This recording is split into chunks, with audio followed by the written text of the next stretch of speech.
Few video game series capture the essence of urban crime and high-speed driving like the Driver franchise. From its inception in 1999 with the original Driver to the spin-off adventures of Driver 76, this series became synonymous with cinematic car chases, open-world exploration, and a uniquely immersive urban experience.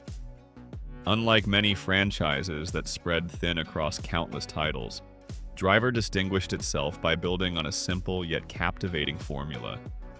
Players become an undercover cop, immersing themselves in the criminal underworld, executing daring missions, and feeling the thrill of high-speed pursuits in fully realized city environments. Released in 1999 on PlayStation, the original Driver was a revolution in the driving game genre. While many games of the era focused on racing or arcade-style mechanics, Driver offered a unique blend of story-driven missions, realistic vehicle physics, and a cinematic feel that made players feel like they were in their own action movie. The protagonist, Tanner, an undercover cop, is tasked with infiltrating criminal syndicates across 4 major U.S. cities: Miami, San Francisco, Los Angeles, and New York City. What made Driver stand out was its focus on realism. Cars handled like real vehicles, with weight, inertia, and momentum affecting how they cornered, accelerated, and braked. Police chases were tense and strategic. Players had to anticipate traffic, avoid civilian collisions, and plan escape routes. Missions varied from high-speed chases to discreet tailing, and the narrative, while minimalist, was engaging enough to make players feel connected to Tanner's undercover work. Graphically, Driver pushed the PlayStation hardware to its limits. Its open streets, sprawling cities, and realistic urban environments were unmatched at the time. Critics praised it for its innovative camera system, particularly the cinematic cutscenes during missions, which often recreated the tension and drama of classic car chase films. Building on the success of the first game, Driver 2 was released in 2000 for the PlayStation. This sequel expanded the franchise in almost every way imaginable. For the first time, players could leave their vehicles and explore city streets on foot, introducing a new layer of strategy and immersion. This feature allowed for a more cinematic approach to missions, as players could now walk around, enter buildings, and interact with environments beyond driving. Driver 2 retained the story-driven structure, but expanded the narrative with international settings, taking Tanner to cities like Chicago, Havana, and Las Vegas. The missions became more complex, requiring careful planning and multitasking. Players faced new challenges such as time pursuits, multiple vehicle targets, and situations requiring tactical driving skills. Driver 2 improved the urban environment significantly, with more detailed buildings, pedestrians, and traffic patterns. Despite some technical limitations like frame rate drops, the game captured the chaos and thrill of urban criminal pursuits effectively. It also introduced a multiplayer mode, allowing players to challenge friends in driving-based competitions, which broadened the franchise's appeal. While Driver 2 faced criticism for certain bugs and AI inconsistencies, it remains a landmark entry for its ambition. By combining driving, exploration, and storytelling, it cemented Driver as more than just a racing game. It was a crime-action experience players could lose themselves in. The franchise returned in 2004 with Driver 3, stylized as Driv 3R. This entry aimed to modernize the series for the PlayStation 2, Xbox, and PC, embracing fully 3D open-world cities with realistic physics and cinematic presentation. The story followed Tanner on a global crime spree, taking him through Miami and Istanbul, reflecting a more international narrative scope. Driver 3 was ambitious, featuring free-roaming exploration, mission variety, and detailed vehicle mechanics. However, it quickly became infamous for its numerous bugs and technical shortcomings at launch. Collision detection issues, AI glitches, and awkward controls often detracted from the gameplay experience. Despite these flaws, the game still offered some of the most memorable car chases of the era, with missions designed to recreate movie-like tension and action sequences. A notable addition was the cinematic cutscene integration. Driver 3 pushed the narrative through in-game cinematic sequences that seamlessly transitioned between driving and story moments. While the execution wasn't flawless, it showcased the developers' ambition to merge gameplay and storytelling more tightly than ever before.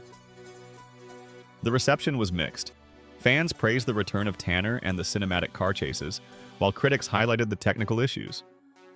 Nevertheless, Driver 3 remains a fascinating case study of ambition versus execution, illustrating the risks inherent in pushing game design boundaries.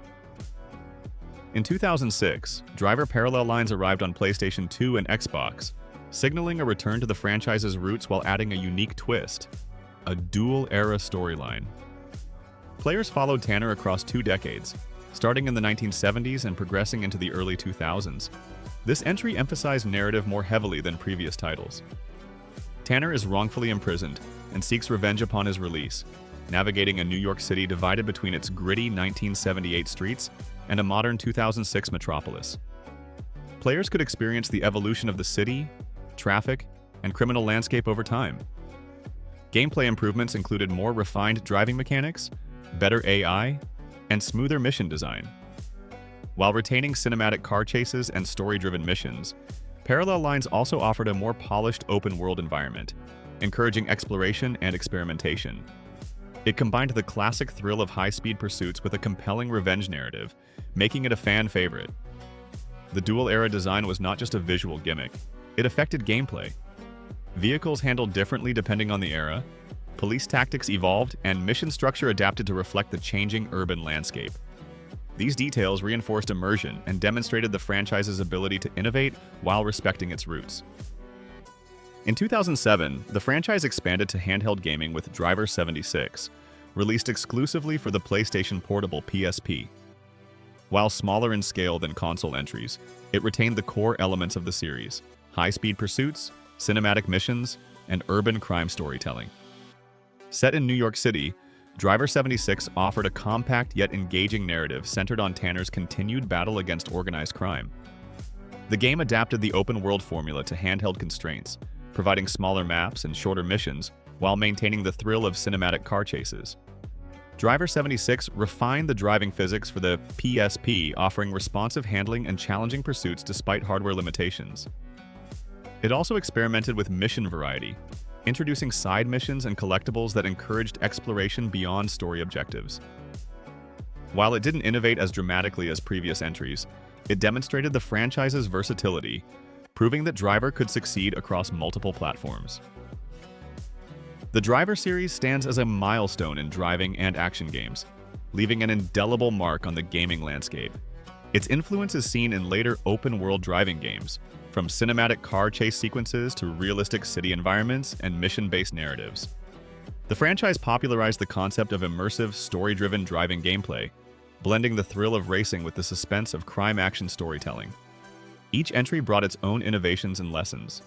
Driver 1 introduced the world to Tanner and cinematic urban chases.